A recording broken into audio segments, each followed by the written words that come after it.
When I opened my eyes again, I found myself back in the 1980s, in a home that was destitute, with my parents staging a fake divorce in their quest for a son. My father held a stick, pretending to drive us, my mother and me, away, but this time, he actually struck my mother with the stick. My mother angrily said, "Li Jianhua, wasn't it agreed to be a fake divorce? You actually hit me for real." In my previous life, my parents divorced under false pretenses to have a second child. However, my mother was caught secretly giving birth to a second child, and they said the divorce certificate wasn't even processed, clearly indicating it was fake. There was no way out. My grandparents passed away early, and my father couldn't afford to remarry, so how could he dare to truly divorce? My father beat my mother severely with a stick, coldly saying, "You wretched woman, I'm going to divorce you for real. And take your burden and get out." I shuddered, and I knew my father must have been reborn too. In my previous life, when he had no money, the thing he regretted most was forcing my mother to the brink of madness and death just to have a son. In his old age, after becoming the richest man in the county, his greatest regret was having no son, forcing him to pass on hundreds of millions in assets to me, unexpectedly. The first thing he did upon being reborn was not to make amends to my mother, but to drive her away, along with me. He really is ruthless. I didn't step forward to save my mother, only pretending to cry with my hands over my head. I knew that my mother, with her infatuated mindset, wouldn't wake up until my father gave her a severe beating. In my previous life, she had several miscarriages trying to give my father a son, and when she finally gave birth to a daughter, my father made her strangle the baby herself. After she killed her daughter, she had nightmares every day, went mad, and eventually jumped into the river and drowned.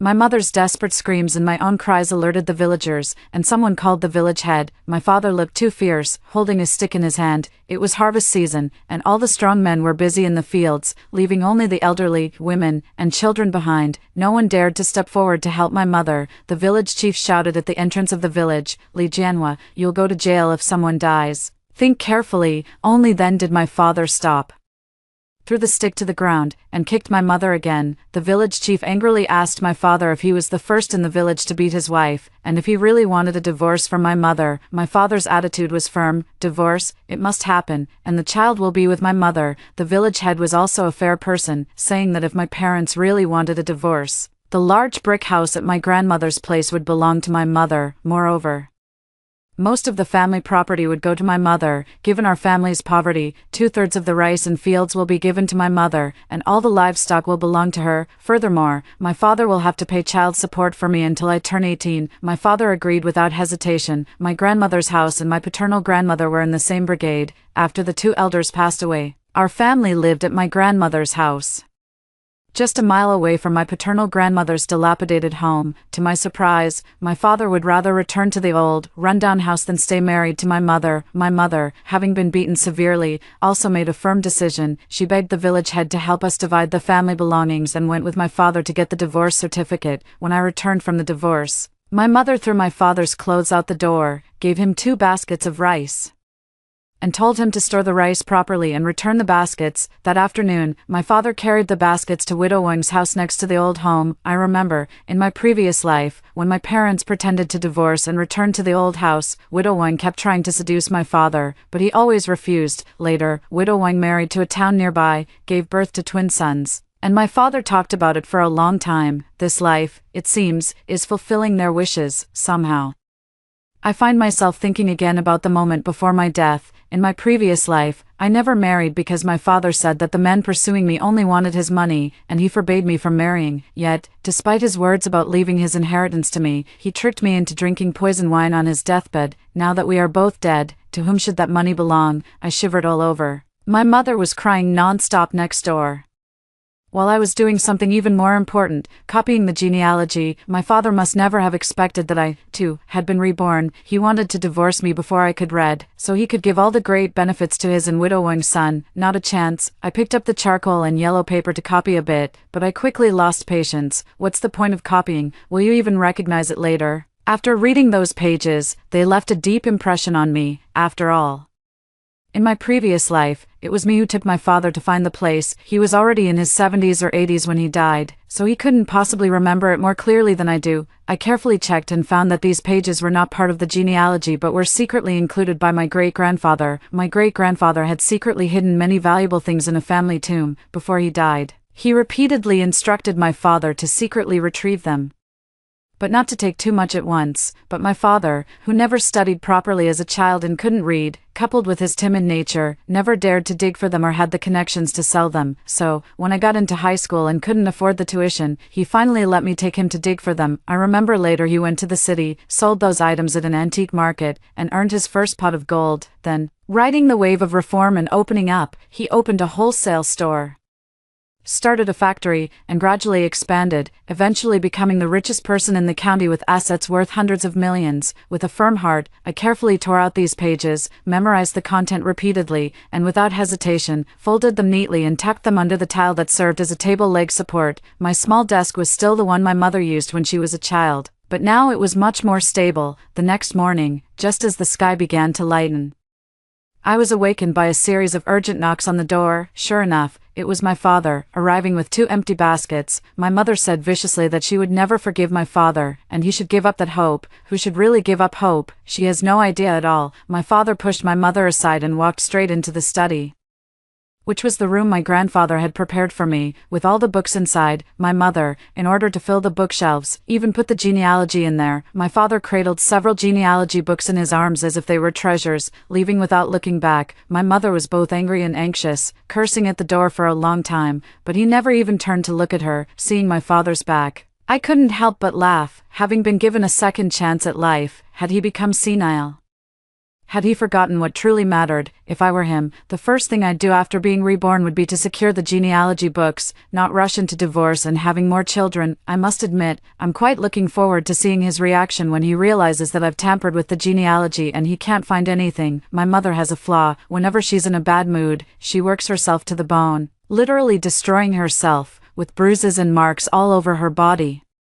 She seems to have already forgotten how painful yesterday's beating was. After breakfast, she grabbed a hoe and was about to head out. I asked her where she was going, and she said she was going to till the fields. Why dig the fields right after the autumn harvest? I sighed and told my mother that the dried-up well behind the house was connected to a piece of barren land, and since no one wanted it, it would be better to dig it deeper and turn it into a small fish pond.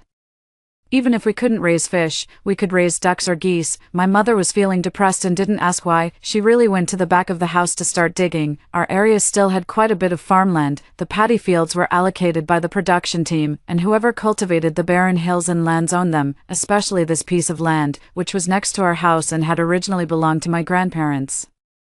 The villagers watched my mother digging the land under the scorching sun, not bothering to persuade her, only secretly feeling sorry for her. Everyone in the village knew about her and my father's situation. There were many people in the village who divorced for the sake of their children, and the village head and others turned a blind eye, as long as the family planning office didn't catch them. But my father was so ruthless, not only beating people but also getting a divorce certificate, and then going to Widow Wang's house, clearly not joking around. My mother toiled day and night for several days, while I just squatted in the shade under a tree and watched. She wasn't foolish either. When the sun was high, she knew to work under the shade of a tree. A few days later, she finally couldn't keep going and didn't get up in the morning, sleeping in at home. As for me, I left early with a hoe on my shoulder, busying myself in the abandoned well. This abandoned well wasn't without water. Someone had intentionally blocked the water source, most likely hoping my parents would give up, allowing him to reclaim it for himself, because after my mother passed away, Li Wanhua, with my father's consent, dug out water from the abandoned well, connecting it to the barren fields to form a fish pond. Even without adding fish fry, fish naturally entered the pond from the groundwater. After fiddling around in the abandoned well for a long time, I finally found a large stone. Wow.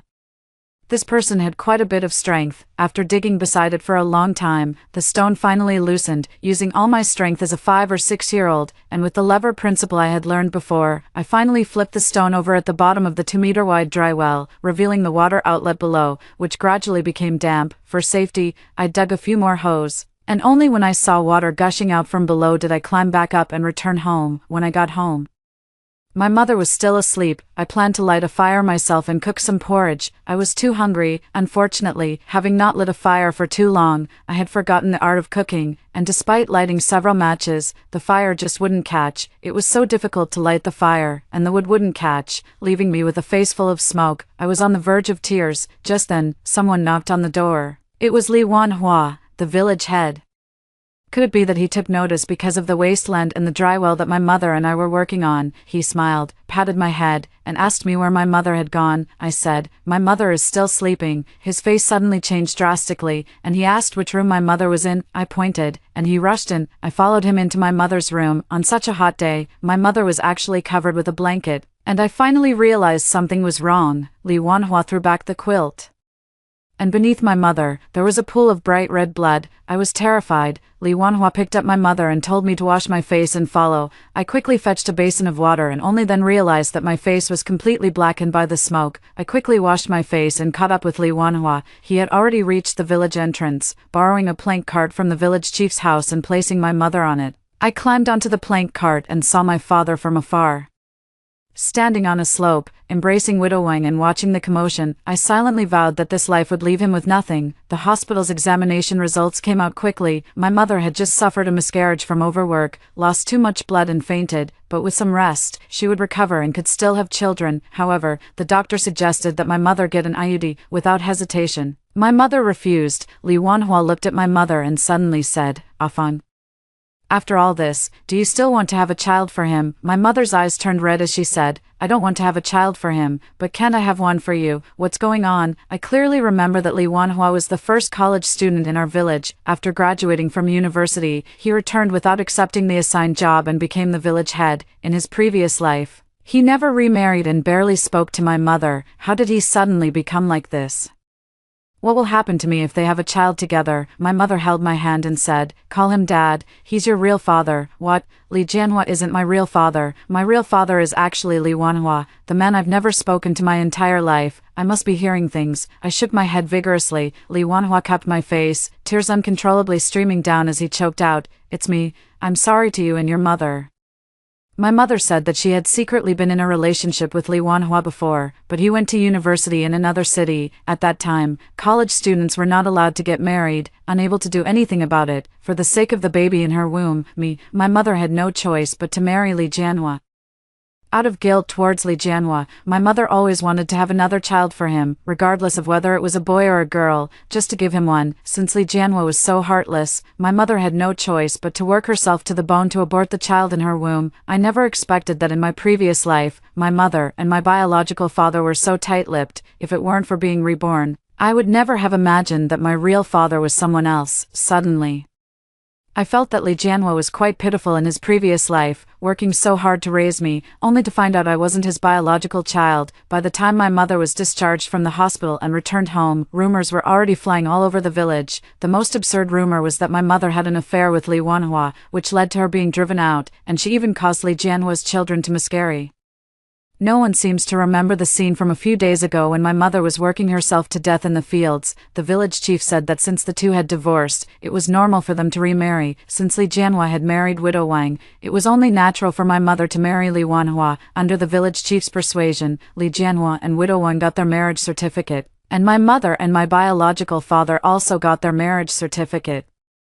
Afraid of gossip from the village, for a long time, I didn't dare to call my biological father Dad. In the end, it was the village head who made the decision, allowing me to call him Dad and change to calling Li Jianhua Uncle. Naturally, Li Jianhua was overjoyed, as this meant he no longer had to pay for my upbringing. After school started, my father wanted to enroll me in preschool, but the teacher said I was already 6 years old and could start first grade. Originally, he came to my house a few days ago to persuade my mother to send me to school. In my previous life, he also came to my house, wanting to persuade me to study, but was scolded by Li Jianhua. The following year, he came to our house multiple times before finally convincing Li Jianhua to send me to school, and so, the fortunate me, 1 year earlier than in my previous life, started first grade. This is good too, so I can avoid those troublesome classmates and experiences from my past life.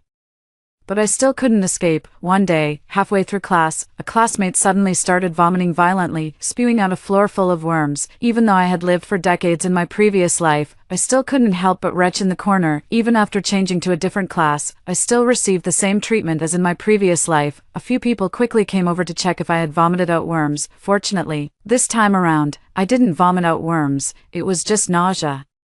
When I got home, I told my parents I wanted to eat peyote candy. In my previous life, I vomited out worms at school, and it was Lee Janwa who bought me worm medicine once. After that, I only took it when the school provided it. In this life, my mother didn't go away to avoid having a second child. She laughed and said, "How could I forget such an important thing?" Then, she had my father buy a large bag of pagoda sugar. My father tidied up the dry fields and the dried up well behind the house, turning them into a fish pond. He said that before he left, he had noticed the well was about to start producing water, so he blocked it with stones, planning to wait until he returned to clear the land with my mother and turn it into a fish pond. Unexpectedly, upon returning, I found that my mother had remarried and had no interest in managing things. I just smiled and said nothing. I remember clearly that in my previous life, after my mother passed away, he still took over the dry well and the wasteland from my father, built a fish pond, and even set up a fish shack nearby. For some reason, I also felt that he was quite pitiful in his previous life. In the winter, my mother became pregnant, and Widow Wang also became pregnant. The villagers said they often saw Li Jianhua wandering around the desolate hills at night, likely intending to go hunting. I knew he wasn't planning to go hunting. He wanted to rely on his memory to find that ancestral grave. I thought that, besides me, no one else should know the location of that grave, because it was an abandoned grave, located on a hillside. A few stones were exposed outside as markers, overgrown with weeds. If not for the map, no one would have thought that there were treasures inside. Since he was leaving at night, I figured I would leave in the morning and see who could get the treasures inside first. As long as I moved a little bit out each day, I could empty it all, leaving him with nothing. Having made up my mind, I got up secretly at around 5 a.m. the next morning, left the house, and sneaked towards the desolate mountain. The barren mountain is vast, overgrown with weeds and shrubs, neglected and unmanaged, accessible only in winter when it's free of snakes, insects, and rodents. If not for the confidence of having lived several decades in my previous life, I wouldn't have dared to come alone. After wandering in the mountains for nearly 2 hours, it was already dawn when I finally found the location of the ancestral grave. I moved aside the tangled weeds, pushed open the wooden door with a green stone slab, creating a small gap, and was about to slip inside. A strong arm grabbed my hand. Oh no, my heart skipped a beat. Could it be Li Jianhua? I turned my head and saw my biological father glaring at me angrily. "Li Xiaolian, why aren't you studying and running here for?" I whispered softly, but I didn't know how to explain. My biological father pulled me behind him, skillfully pushed open the tomb door, walked in, pointed to the 2 bags on the ground, and asked me how I knew about them. I didn't say a word. My biological father opened 2 sacks. One contained gold bars, silver ingots, and copper coins, while the other held paper, which I guessed were old banknotes or silver receipts, now rotted. He said he also had a genealogy with an address, and these items were meant to be shared equally between him and Li Jianhua. However, since Li Jianhua had no sense of honor and wanted to take them secretly, he wouldn't hold back, so he took away the bag of gold and silver jewelry, leaving behind a bag of waste paper for Li Jianhua. Then, he closed the tomb door, covered it with weeds, told me to go study, and he himself picked up the sack and left. He repeatedly urged me never to let anyone else know, especially Li Jianhua, that these things no one else should ever get their hands on. On the way to school, I kept thinking about one thing. In my previous life, maybe my biological father always knew about the existence of those things and how Li Jianhua had become successful, but he has been staying in the countryside guarding his fish pond, without a single word. Is it really just because those things were ill-gotten gains? Is it possible that in his previous life, he knew those things would eventually be mine, so he chose to remain silent? Did he say that no one should get them, intending to hand the items over? I can already imagine, not long from now, my dad wearing a little red flower and receiving an award certificate. When I returned home for lunch at noon, my dad seemed as if nothing had happened. After lunch, he told me to go to the back of the house and feed the ducks in the fish pond. After feeding the ducks, I went to wash my hands at the location of the old dry well and was surprised to find that my dad had made a circle, enclosing the area around the well, and had also surrounded many duckweed and water plants there. I laughed. It really was a case of "this place has no silver worth 300 taels." The second year, my mother gave birth to a sister, and my parents loved her immensely, naming her Li Jinjin. And Li Jianhua really did give birth to twin sons, naming them Li Long and Li Hu. Li Jianhua strutted around all day, walking as if with the wind. He leveraged his memories of the past life to set up a stall in town and started a business. As for my parents, they expanded the family fish pond, stopped raising ducks, focused entirely on fish farming, and also cleared a piece of barren land to plant fruit trees, mushrooms, and sell tofu. By the time I reached middle school, Li Jianhua had built the first 2-story house in the village with the money he earned from business. My parents were not to be outdone either, and they built a 2-story house right next to ours. The villagers all laughed at my parents, saying that raising 2 daughters and building a 2-story house, who would live in it? Li Jianhua said in the village that he was my real father, and that after my parents were gone, the house would belong to his son. He really dared to think that. Li Long and Li Hu, along with their sister Jinjin, went to school together, but they always bullied Jinjin.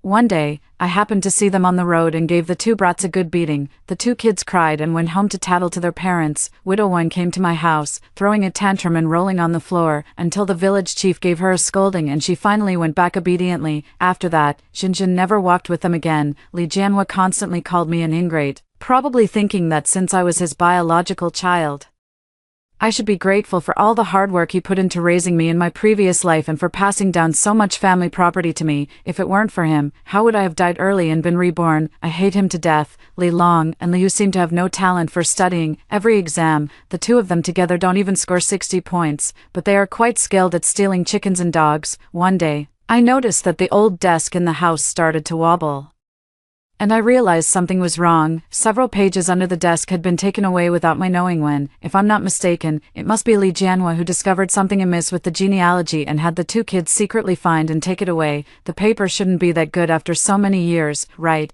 It should have rotted away by now, right? Before the summer vacation after the high school entrance exam was even half over, I saw Li Jianhua standing at my doorstep, covered in dirt, asking if I had touched anything in the ancestral grave. My father stood in front of me and asked him which ancestral grave. What thing? The whole village is surnamed Li, and if there's anything in the old ancestral grave, it should be shared equally by the whole village. Li Jianhua panicked and said, "Nothing, there's nothing." A few days later, Li Jianhua was severely beaten and lay at home. My father took 200 yuan and some fruit to visit him. They spoke with the door closed. My mother didn't come, and Jinjin went out to play. I crouched by the room door and couldn't help but eavesdrop on a few sentences. Originally, Li Jianhua was set up and lost the shop in town due to gambling. Wanting to recoup his losses, he went to tamper with the items in the ancestral grave. Unexpectedly, all he found in the grave was a bag of waste paper. My father scolded him a few times and then said he wanted to go home. He grabbed my father's hand and asked if he could borrow some money to try and win back his losses. My father told him to forget about it, not only because they didn't have the money, but even if they did, no one would lend it to him for gambling. Unexpectedly, Li Jianhua, who had been given a second chance at life, got involved in gambling. It seems he really has lost his mind. When the holidays ended, my dad sent me to the city to attend high school, saying, "What's good about the county high schools? The city ones are much better." Everyone laughed at him, saying that it was already good enough for a girl from the village to attend high school, let alone sending her to the city. It was as if he had money to burn. In my previous life, even though I helped Li Jianhua find the ancestral grave and he took something from it to exchange for money, he only let me attend high school in the town. After graduating from high school, he had me help him manage his store, then his factory, and then his entire business. It was as if I were a free laborer. I'm not sure if it was because the high school in the city was better or if reading for a second time gave me more insight, but my grades were much better than in my previous life. I was just a hair's breadth away from securing a guaranteed spot at Tsinghua or Peking University. In the end, I was admitted to another university that I was quite fond of. On the day I received my admission notice, my parents were in high spirits and treated the entire village to a feast. Li Jianhua was drunk and proudly proclaimed, "That's my daughter," but the whole village laughed at him, because he had already driven me away. He only had 2 sons. I was the daughter of Li Wanhua. In the end, it was his 2 sons who helped him back home. After graduating from university, I returned to the city to work, wanting to be closer to my parents.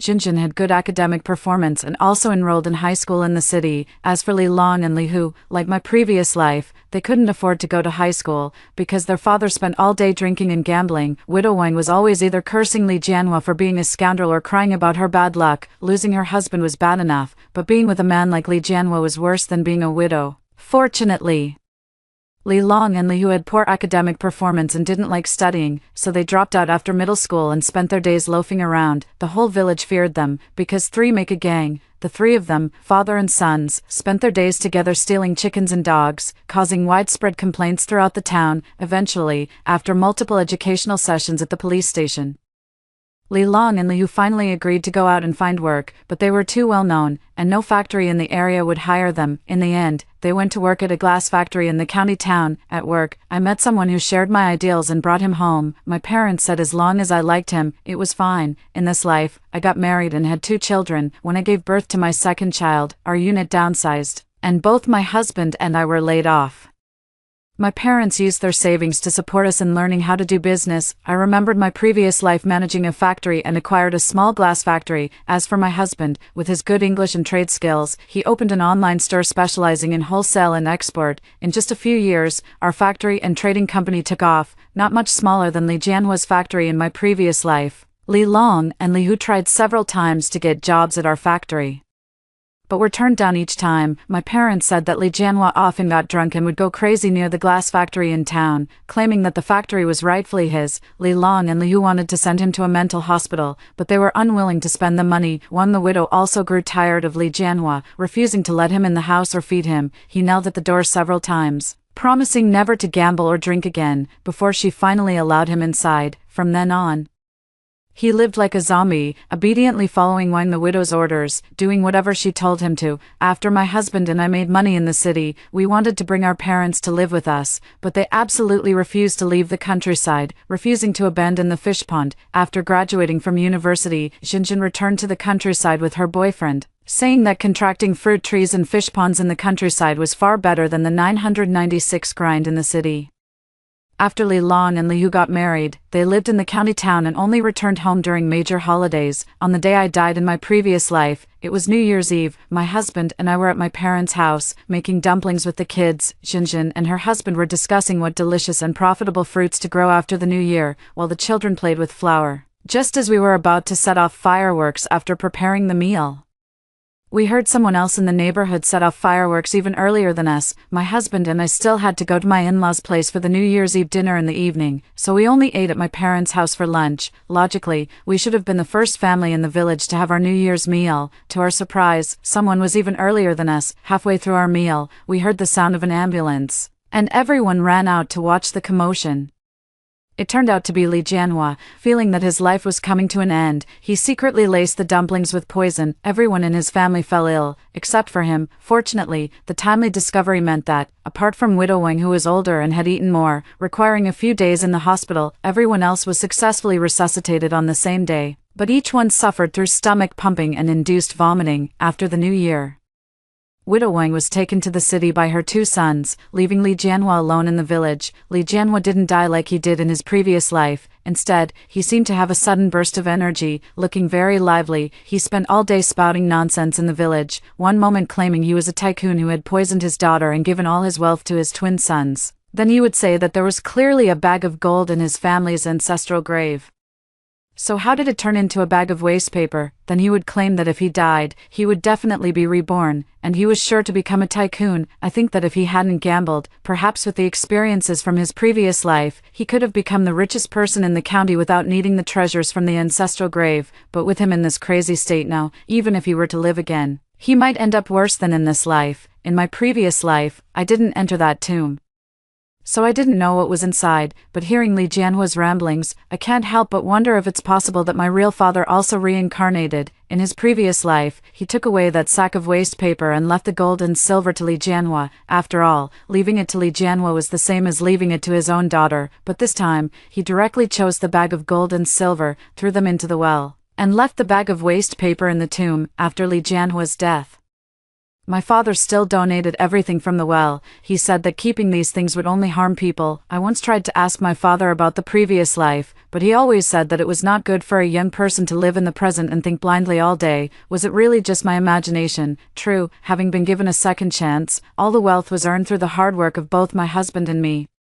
The happiness of my parents' and sister's family was also the result of their labor. Why should I dwell on my past life? After hearing the first story above, what are your thoughts? Feel free to share your opinions in the comments section. Next, there is another similar story. Let's continue to see. Will you sign the divorce papers or not? Shin Hingshan placed the divorce agreement coldly on the table. It's just for show to my mother. Don't overthink it. I looked at the man in military uniform in front of me, recalling how foolishly I had begged him not to divorce me in my previous life, only to be kicked out in the end. This life. I picked up the pen and signed my name swiftly. All right, I'll sign. Shinhingshan was stunned. Is there anything else? If not, I'm leaving. I grabbed my bag and headed out. A chair fell over behind me. This time, I will never be that humble military wife again. In the winter of 1979. Amidst the swirling snow in the military compound, I sat across from Shinhingshan, staring at his expressionless face. Su Wanwan, let's get a divorce. I had heard the sentence before, countless times in my dreams. On this day in my previous life, I cried my heart out, clinging to his legs, begging him not to leave me. As a result, he said it was just an act for his mother's sake, asking me to play along, and that we would remarry after she passed away. I believed it. Then I waited for him for 3 years in that dilapidated bungalow, only to receive his marriage certificate with his childhood sweetheart and white moonlight. Why do you want a divorce? I asked calmly, without the panic and tears of my previous life. Shinhingshan looked at me with some surprise. My mother is seriously ill, and she doesn't like you. I want to let her pass away in peace, so you want a divorce from me? It's just temporary. We'll remarry after my mother passes away. His tone carried an air of entitlement, as if I should be grateful for the opportunity he was giving me. I quietly looked at him, this man who had consumed my love to the core in my previous life, standing at 6 feet tall, with sharp eyebrows and bright eyes. He looked dashing and upright in his military uniform. At 28, he was already a battalion commander, with an unlimited future ahead. In my previous life, I felt incredibly fortunate to have married such an outstanding man, but now I just find it laughable. What if I don't agree? I asked. Shinhingshan frowned. Su Wanwan, don't be unreasonable. This is just a temporary solution that benefits all of us. What benefit is there for me? After my mother passes away, I will make it up to you. And, he paused, if my mother finds out we're divorced, she might leave her old house to me. When we remarry, that house will be ours. I almost burst out laughing. In my previous life, I was deceived by these words. As a result, after my mother-in-law passed away, the house was indeed left to Shinhingshan, but by then I had already been kicked out, and the house had nothing to do with me. What if I insist on not getting a divorce? I continued to ask. Shinhingshan's face turned completely cold. Su Wanwan, don't force me to say harsh words. We've been married for 3 years, and you know very well how I've treated you. Now, all I'm asking is for you to cooperate, and you're so unwilling. How does he treat me? On our wedding night, he moved to the study, saying he wanted to focus on work and not be disturbed. For 3 years, we lived like roommates, nothing more than a nominal couple. He never touched me, rarely even holding hands. I was a free nanny and a figurehead wife for 3 years, and in the end, I wasn't even considered a real wife. Are you threatening me? I looked at him. I'm not threatening you.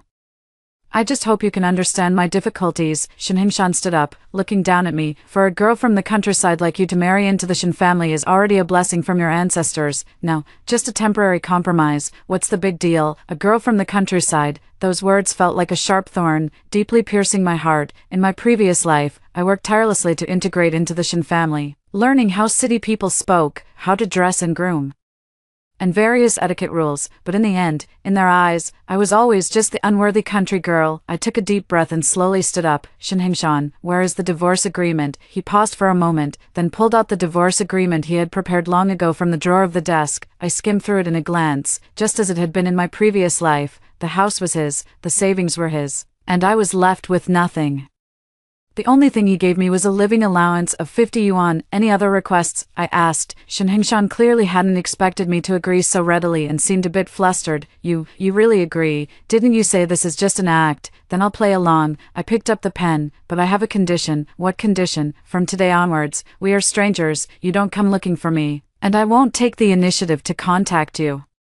Come find me for a remarriage after your mother passes away. Shinhingshan nodded. This is the best. To avoid raising my mother's suspicions, I signed my name on the divorce agreement, each stroke written neatly. Shinhingshan watched me sign, a complex emotion flashing in his eyes, but it quickly disappeared. Su Wanyan, are you sure you won't regret it? He asked. I put down my pen and looked at him. I have never been more certain about anything in my life. After signing, I stood up and walked straight out. Where are you going? Shinhingshan asked from behind. This is none of your concern. I didn't even turn my head. Comrade Shin, we are already divorced. Please respect yourself. Stepping out of the Shin family's gate, I felt an unprecedented sense of relief. Outside, snowflakes were falling, and the north wind was biting, but my heart felt warm. In my previous life, I was too foolish, wasting my best years on a man who didn't love me. This life, I will live for myself. After leaving the Shin family, I went straight to the train station. In my previous life, after the divorce, I rented a dilapidated bungalow nearby and waited for Shin Hengshan for 3 years. Those 3 years were the darkest period of my life, with no job, no friends, and barely enough to eat. This time, I will not repeat the same mistakes. I want to return to the capital to find my good friend Lin Xiaoyu.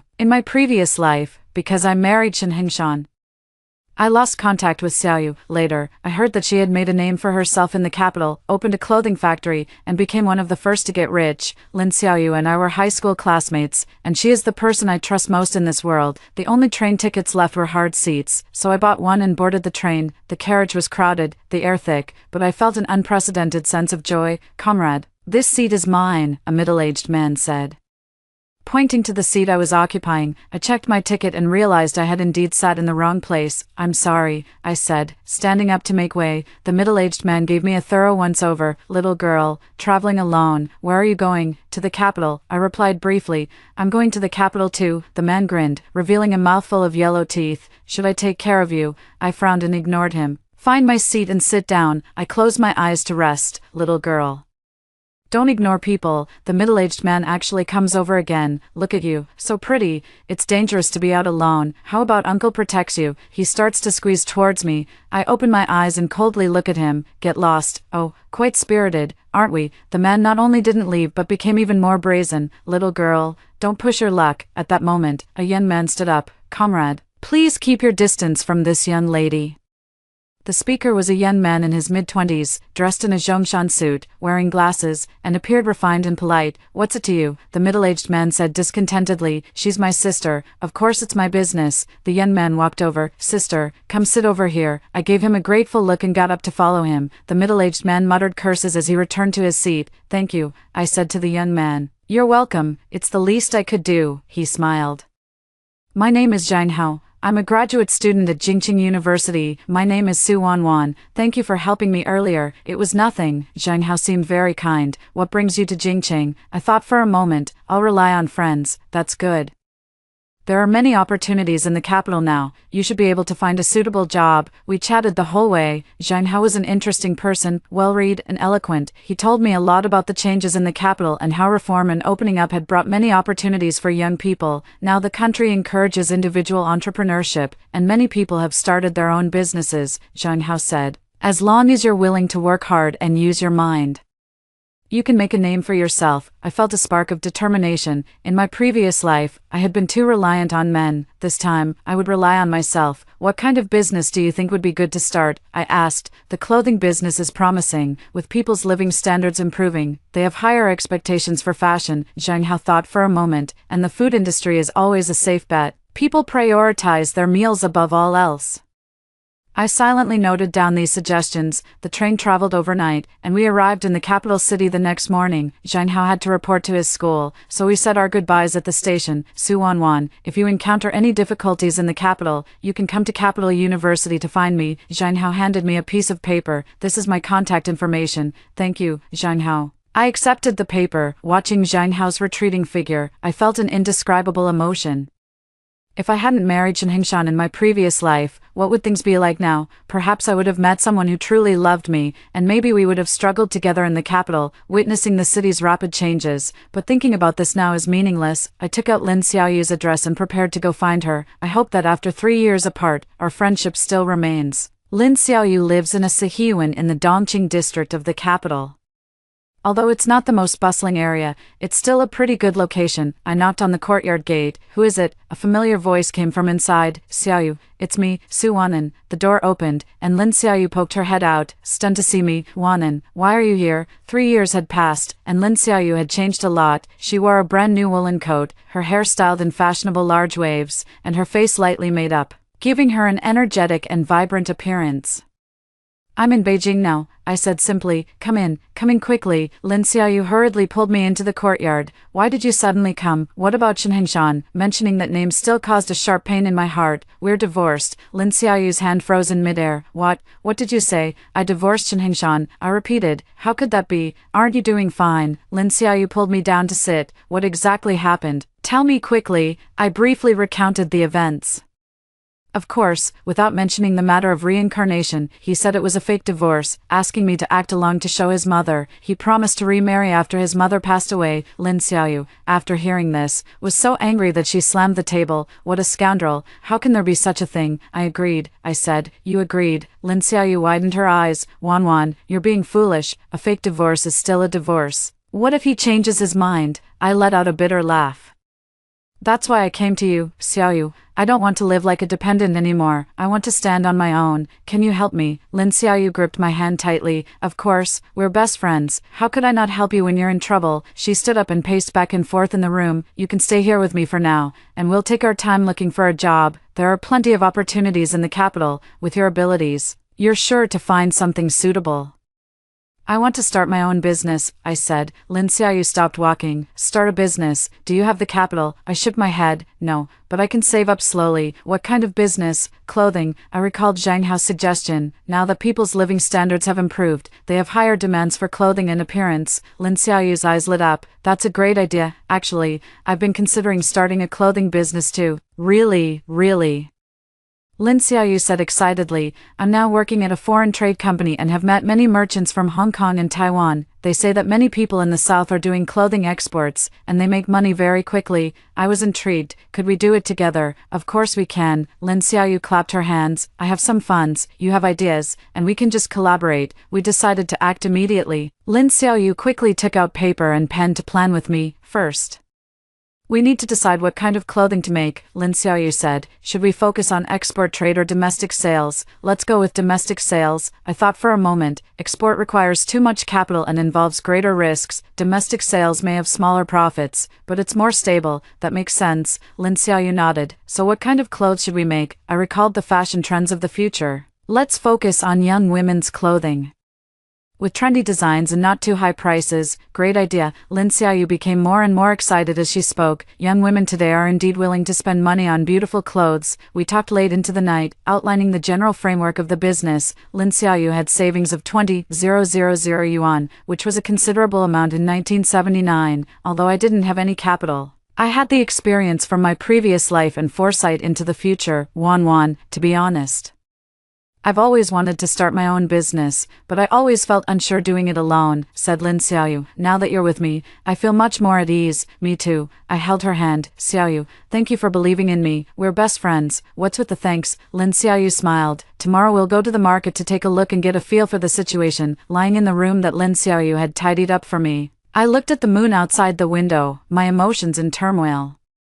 In my previous life, I had placed all my hopes on Shenhengshan, but in the end, I gained nothing. This life, I will create my own future with my own hands. Shenhengshan, just you wait. One day, you will regret the decision you made today. Early the next morning, Lin Xiaoyu dragged me to the largest clothing wholesale market in the capital. The place was bustling with people, and all kinds of clothing were on display. However, I noticed that most of it was outdated workwear or Sun Yat-sen suits, with very few fashionable options. Look, this is the opportunity. Lin Xiaoyu pointed to the monotonous clothing and said, the market is lacking truly fashionable women's wear. After walking around, we had a better understanding. I think we should start with simple styles, I said to Lin Xiaoyu, like dresses, which are simple in design but can be worked on in terms of color and details. Great idea. Lin Xiaoyu nodded. Then let's go find a tailor to take a look. After asking around the market, we found an old tailor named Master Wang. Master Wang was in his 50s and had excellent craftsmanship. He had previously made uniforms for some government agencies.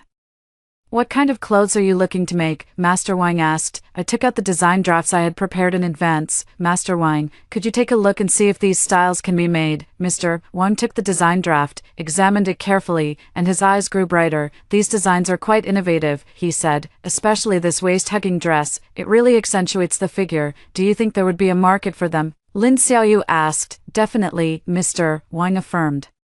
Young ladies nowadays all want to dress beautifully, but there are too few good-looking clothes in the market. We discussed the price with Master Wang, and he agreed to charge by the piece, with 5 yuan for making one dress. Let's start with 10 to test the market response, I said. All right, you prepare the fabric, and I can have them done in 3 days, Master Wang said. After leaving Master Wang, we went to the fabric market. Here, I saw a variety of fabrics, including cotton, silk, synthetic fibers, and more. What kind of fabric should we choose? Lin Xiaoyu asked, recalling my previous life's experience. I said, let's go with synthetic fibers. They have bright colors, don't wrinkle easily, and are not expensive. We selected several vibrant synthetic fabrics in bright colors, red, blue, and yellow. Won't these colors be too vivid? Lin Xiaoyu expressed some concern. No, they won't, I assured her confidently. Nowadays, everyone wears black, white, and gray.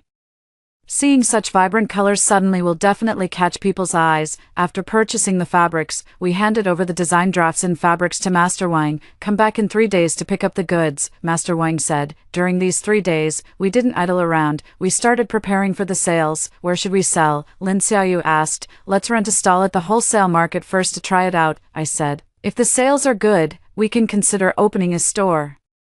We rented a small stall in the wholesale market for 50 yuan a month. It wasn't cheap, but the location was good, with a lot of foot traffic. 3 days later, Master Wang's clothes were ready, 10 dresses, each exquisitely made, with new styles and vibrant colors. So beautiful. Lin Xiaoyu picked up a red dress, unable to take her eyes off it. I want to buy one for myself, then keep one for yourself, I said with a smile. We'll sell the other 9.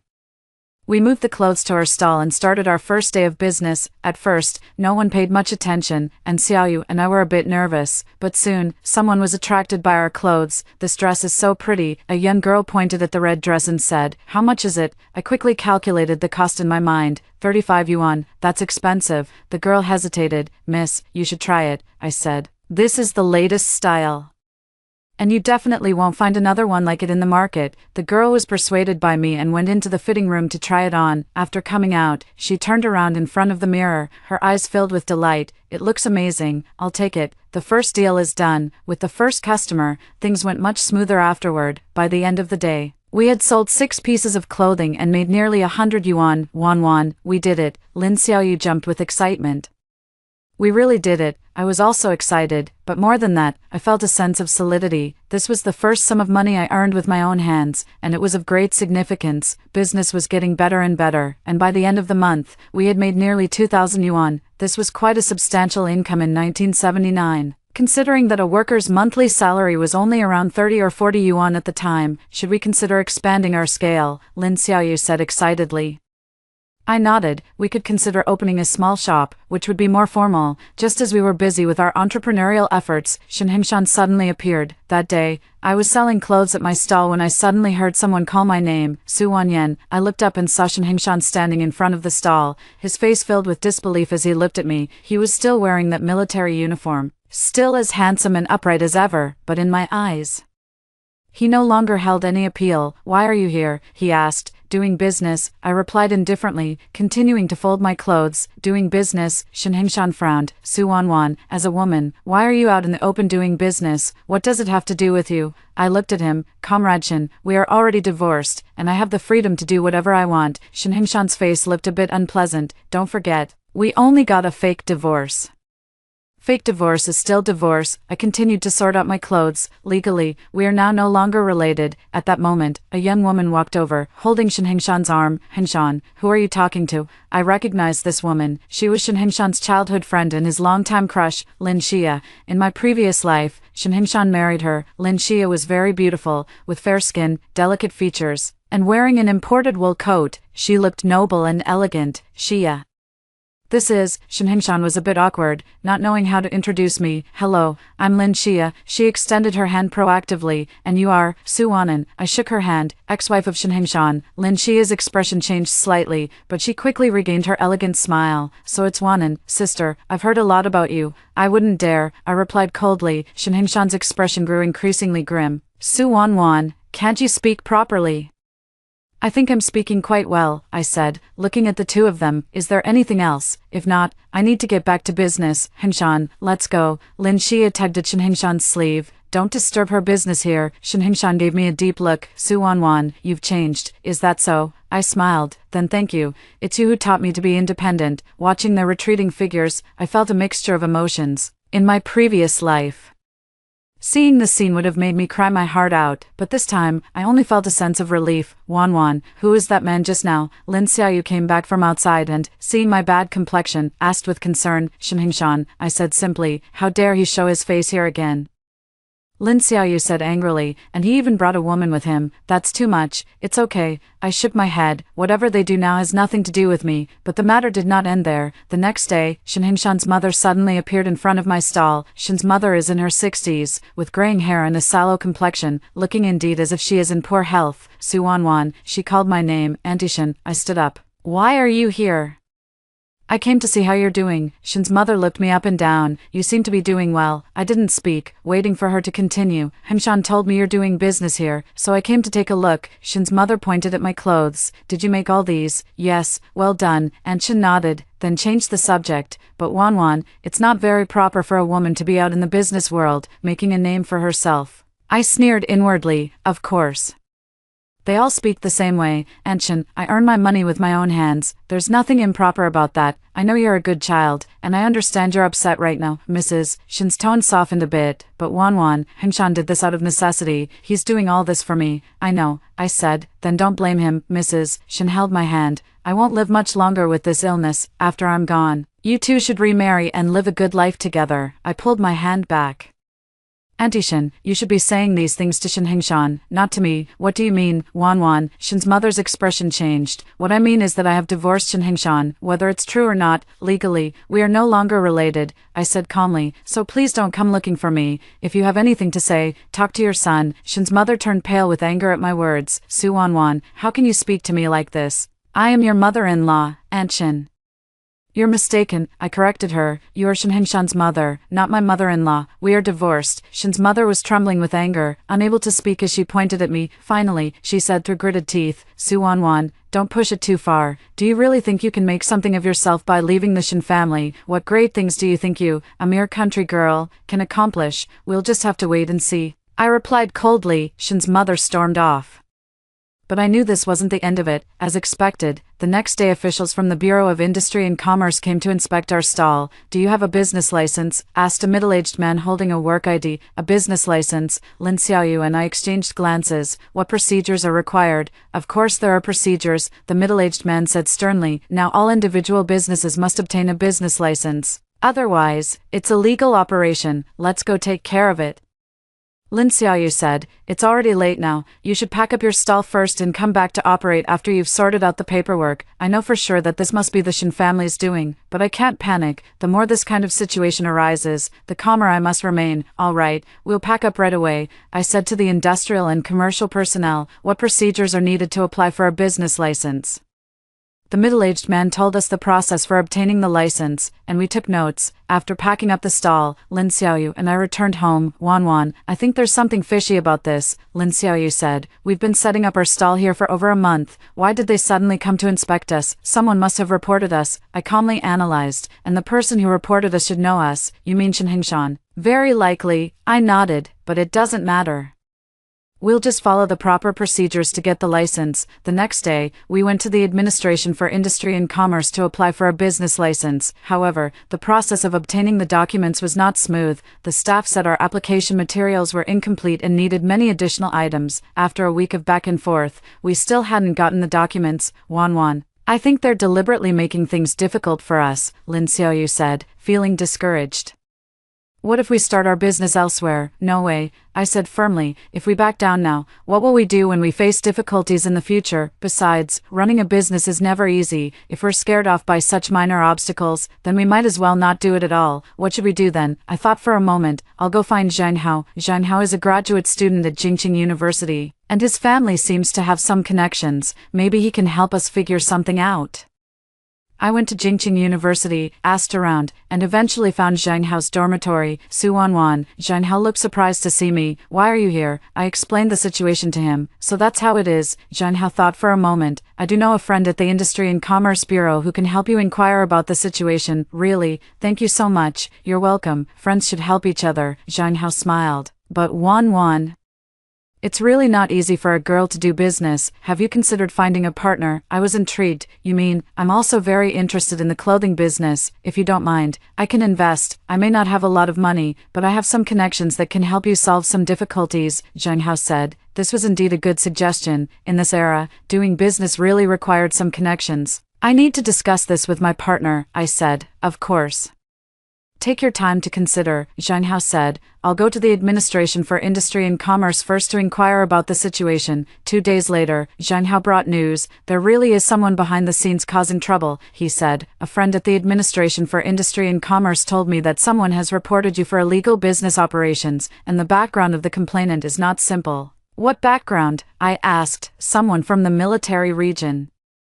Zhang Hao said, I don't know exactly who, but they definitely have some power. I sneered inwardly. It was indeed Shen Hengshan. What should we do then? Lin Xiaoyu asked worriedly. Don't worry, now that we know what's going on, it'll be easier to handle, Zhang Hao said. My dad works in the municipal government. I can ask him to help mediate. Would that cause trouble for you? I was a bit concerned. No, it won't. This is legitimate business after all. There's nothing to worry about, Zhang Hao said, and my dad has always supported individual entrepreneurship. He thinks it's a good thing for reform and opening up. With Zhang Hao's help, our business license was quickly processed, and Zhang Hao also decided to invest in our business, putting in 5,000 yuan for a 20% stake. With this 5,000 yuan, we can expand our operations, Lin Xiaoyu excitedly said. We can rent a storefront and hire a few more tailors. I was also happy, but more than that, I felt a sense of accomplishment. Shen Hengshan wanted to undermine me, but instead, he ended up making my business even bigger. With a business license and ample funding, our business grew rapidly. We rented a small shop on Wangfujing Street,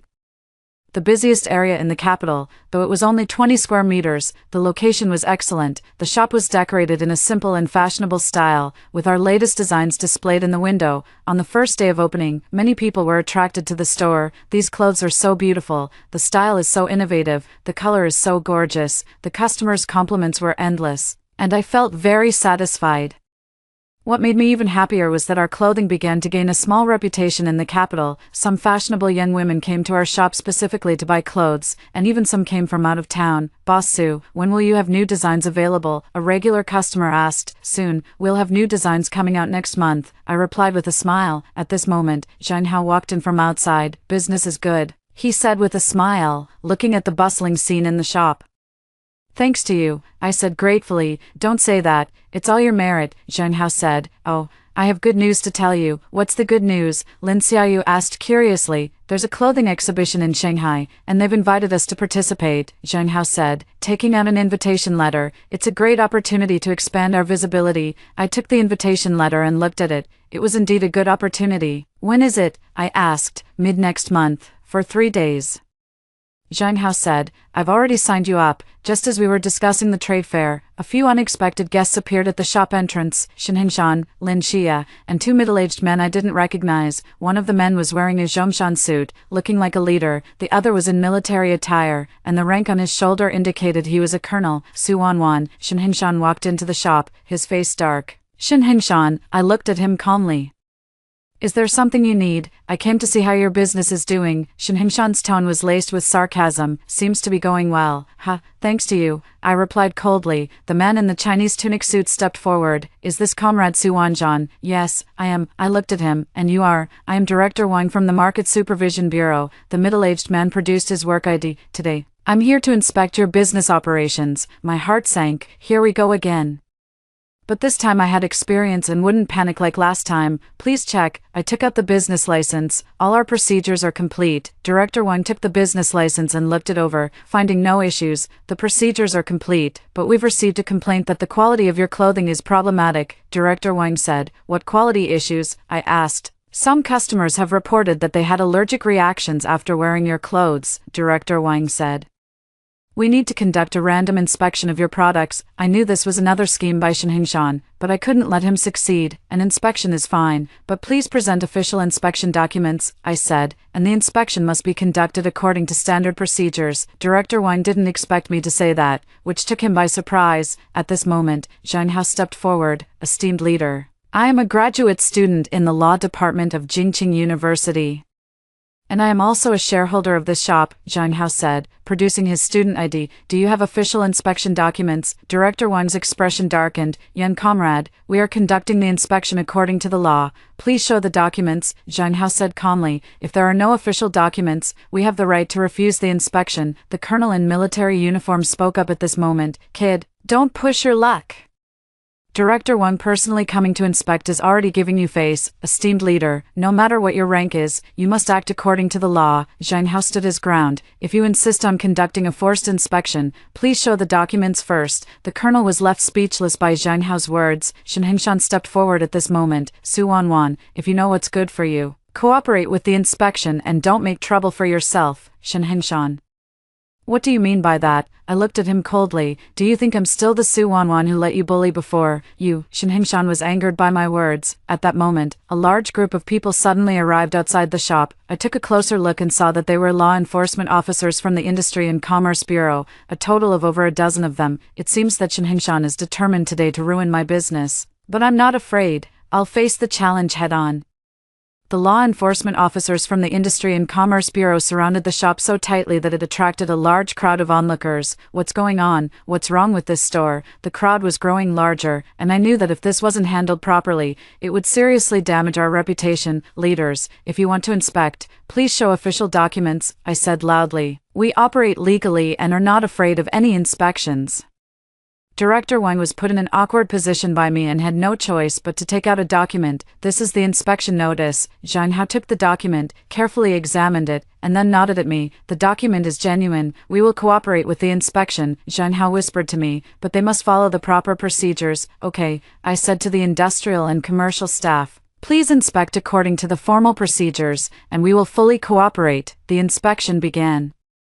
And the industrial and commercial staff took samples of our clothing to be sent to the quality inspection department for testing. When will the test results be available? I asked. About a week, Director Wang said. You will suspend business operations until the test results are out. Why do we need to suspend business? I disagreed. We have a business license. We have a certificate of compliance. Why should we suspend business? Just because someone reported that your products have quality issues, Director Wang said firmly. Who is the whistleblower? Zhang Hao asked. Please present the complaint materials. Director Wang glanced at Shen Hingshan. This cannot be disclosed, then we do not agree to suspend operations. I insisted. Unless the inspection results prove that our products are indeed problematic, the two sides became deadlocked. At that moment, a voice came from the crowd. I can testify. A young girl squeezed through, and it was our regular customer, Xiao Zhang. I bought many clothes from this store, and they've all been of good quality, never causing any allergic reactions, Xiao Zhang said loudly. That's right, I bought from here too. Me too. The quality of the clothes in this store is excellent. Among the onlookers, many were our customers who stepped forward to vouch for us. Director Wang's expression grew increasingly grim. Shen Hingshan hadn't anticipated this situation and furrowed his brow deeply. No matter what, you must suspend operations until the test results come out, Director Wang said firmly. I disagree, I said resolutely. If you want to force a shutdown, please show the legal basis, Su Wanwan. Shen Hingshan finally couldn't hold back. Don't push your luck, Shen Hingshan. Who do you think you are? I was furious. What does my business have to do with you? You. Shen Hingshan was enraged by my words and stepped forward to strike. Zhang Hao immediately stood in front of me. Comrade Shen, please calm down. Move aside. Shen Hingshan pushed Zhang Hao. Zhang Hao did not yield. Comrade Shen, there are so many people watching here. Are you sure you want to resort to violence? At that moment, another voice came from the crowd. Make way, make way. A middle-aged man in a cadre's uniform squeezed through, and I recognized him as Director Zhang, Zhang Hao's father. What's going on? Director Zhang asked. Zhang Hao quickly explained the situation. Director Zhang's expression turned grim after listening. Director Wang, such matters should be investigated thoroughly before taking action, Director Zhang said. There is no evidence proving their products are problematic yet. So is it appropriate to demand a suspension of business operations? Director Zhang, we are acting in accordance with the law. Director Wang sounded somewhat nervous. Acting in accordance with the law. Director Zhang interrupted him. Then please tell me, which legal provision allows for forcing businesses to cease operations without solid evidence? Director Wang was left speechless. Moreover, Director Zhang continued. I just heard from the onlookers that the quality of the clothing in this store has always been excellent, and there have never been any issues. Isn't it strange that someone would suddenly file a complaint in this situation? Shen Hingshan's expression changed. He hadn't expected Director Zhang to show up. Director Zhang, the colonel spoke up at this point. This matter involves consumer safety, and we must handle it with caution. Colonel Li, you're right. We do need to handle this cautiously. Director Zhang looked at the colonel, but being cautious doesn't mean handling it recklessly. There's no evidence proving the issue exists, yet you're demanding they shut down. Is that being cautious? Colonel Li was left speechless by the question. Here's my suggestion, Director Zhang said. Sampling tests can be conducted, but shutting down shouldn't be demanded. Wait for the test results. If there really is a problem, then handle it according to legal procedures. If there's no issue, then the merchants should be given an apology. Director Zhang's words were logical and well-founded, and everyone present nodded in agreement. Director Wang looked at Shen Hingshan, then at Director Zhang, and finally could only say, then let's do as Director Zhang suggested. The matter was finally resolved, and the industrial and commercial personnel left. The onlookers gradually dispersed, and many encouraged us as they left. Little girl, keep it up, your clothes are great, and we support you, don't let the bad guys bully you. Seeing these kind people, I felt very warm inside. After the staff from the Bureau of Industry and Commerce left, I expressed my gratitude to Director Zhang. Uncle Zhang, thank you so much today. You're welcome, I'm just being realistic, Director Zhang said. But Wan, you need to be careful, someone clearly wants to get you. I know. I glanced at Shen Hingshan, but I'm not afraid. Shen Hingshan and Lin Xia had already slunk away, with Shen Hingshan shooting me a venomous glare before leaving, but I didn't care, since we had already completely torn apart. A week later, the inspection results came out, and our clothing quality was fully qualified with no issues. Director Wang, as promised, publicly apologized to us and admitted to negligence in his work. This incident unexpectedly became free advertising for us, and many people became aware of our shop, leading to better business. Wan, I think we should seize this opportunity and strike while the iron is hot, Lin Xiaoyu said excitedly. What do you think about opening a branch? It's worth considering. I nodded, but we need to find the right location. I have an idea, Zhang Hao said. We could consider a franchise model, where others invest to open the stores, and we provide the supply and technical guidance. This idea was very forward-looking, and I was immediately drawn to it. This idea is good, we can try it. Just as we were discussing expansion plans, Shen's mother suddenly fell critically ill. The news was told to me by Zhang Hao, who heard it from a friend in the military region. Wan, are you going to go see her? Lin Xiaoyu asked. I thought about it and said, let's go take a look. After all, we've been in-laws for 3 years. When we arrived at the hospital, I saw Shen Hingshan sitting by the bedside, looking haggard. Lin Xia was also there, taking care of Shen's mother. Seeing me come in, Shen Hingshan was momentarily stunned. Why are you here? I came to see Auntie. I walked to the bedside. How is Auntie doing? Auntie Shen was already very weak, but she still managed to open her eyes when she saw me. Wan, you're here, she said weakly. Auntie, please rest well, I said. Wan, I need to talk to you, Shen's mother said with difficulty. I moved closer. Go ahead, I'm sorry. Shen's mother's voice was very soft. I was not good to you before. I felt a pang in my heart. Auntie, please don't say that. Hingshan, he's immature. Don't blame him. And Shen clutched my hand. You two, remarry. I glanced at Shen Hingshan, who was nervously watching me. Auntie, take good care of your health and don't think too much. I avoided giving a direct answer. Mrs. Shen was about to say something, but the doctor came in. The patient needs rest, and we don't want too many family members here, the doctor said.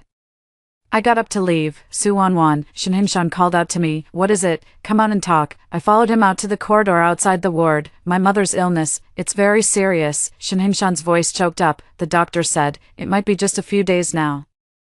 I was silent for a moment. I'm sorry for your loss. Wan, I want to remarry you, Shen Hingshan suddenly said. I looked at him. Why, my mother, she has always hoped we would remarry, Shen Hingshan said. Now that she's not doing well, I want to fulfill her wish. Just to fulfill her wish, I asked. Shen Hingshan was silent for a moment. Not entirely, Wan, I've thought a lot during this time, and I realized I can't live without you. Is that so? I let out a cold laugh.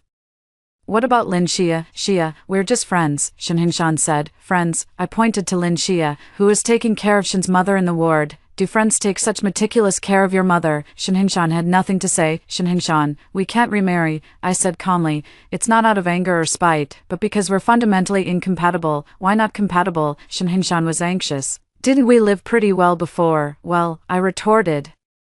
In 3 years of marriage, what part did you think was good? Shen Hingshan was left speechless by the question. Forget it, all that is in the past, I said. I hope Auntie can leave peacefully, and I won't cause her any more trouble, but don't even think about remarrying. After saying that, I turned and walked away. Suwanan, Shen Hingshan called out behind me. You'll regret this. I didn't look back, my steps only growing firmer. Regret.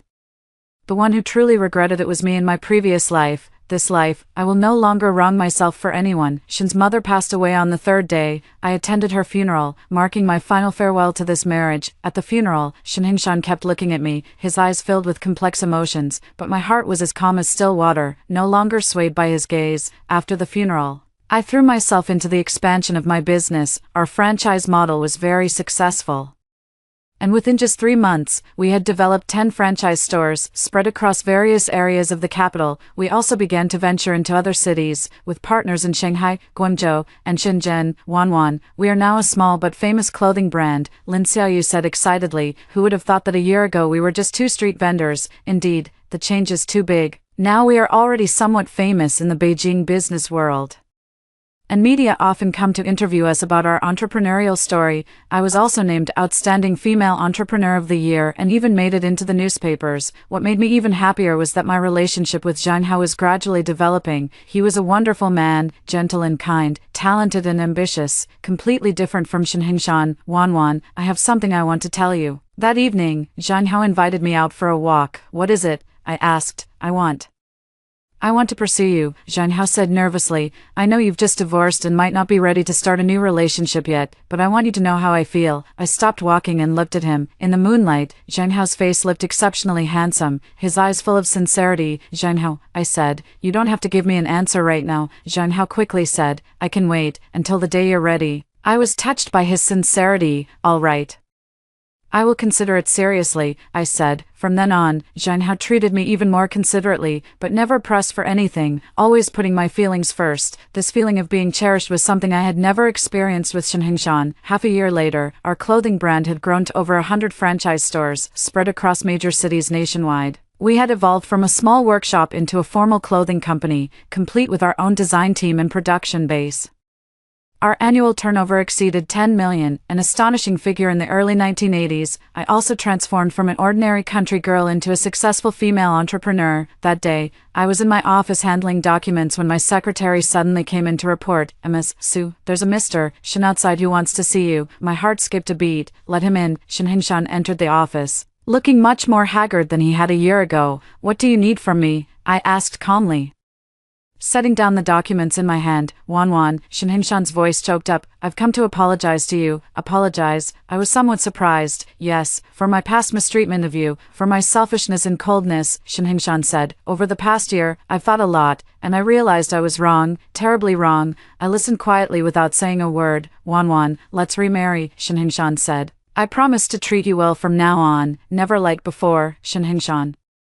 Do you think we can go back to how things were? I asked. Why not? Shin Hingshan said urgently. We once loved each other. We can start over, love each other. I laughed. Shin Hingshan, when did we ever love each other? Shin Hingshan was taken aback by my question. Our marriage was a mistake from the very beginning. I stood up and walked to the window. You married me not out of love, but because it was convenient. I married you not out of love, but out of admiration.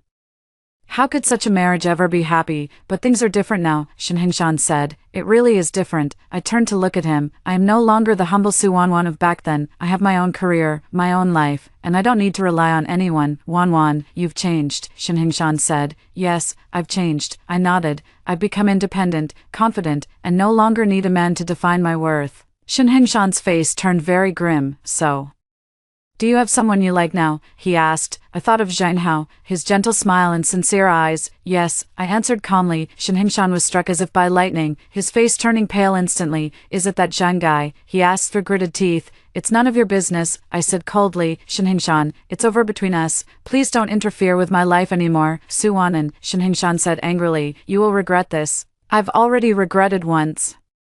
I replied calmly, that was when I married you. This lifetime, I won't regret again. Shin Hingshan stared at me in silence, and finally, without saying a word, he turned and left. Watching his retreating figure, I felt no ripple in my heart. The man who once filled me with so much love is now nothing to me. I picked up the phone and dialed Zhang Hao's number. Zhang Hao, do you have time tonight? Yes. What's up? I want to see you. I have something to tell you. All right, I'll be right over.